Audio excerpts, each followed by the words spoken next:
এতটুকু।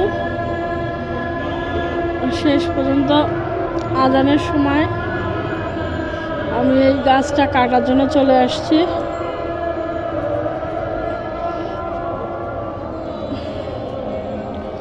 কাটা যাবে না, উঠায় ফেলতে হবে শিকড়। একটু শুকায় গেছে, রেখেও আমার লাভ নাই, আর একটা গাছে ডিস্টার্ব হচ্ছে।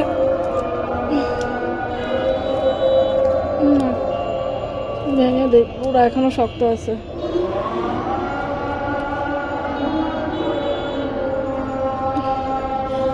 যাতে করে যে গাছগুলো হচ্ছে একটু বাতাস পায়, আলো বাতাস পায়।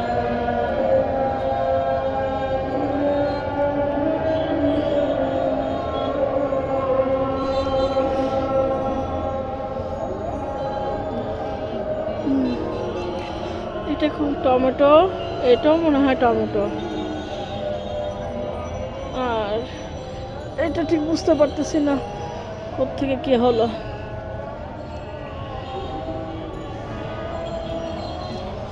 মানুষের মৃত্যু এরকম না, জন্মে প্রত্যেকটা জিনিসের মৃত্যুর স্বাদ নিতে হবে, কিন্তু আমরা মানুষ এটা বুঝি না।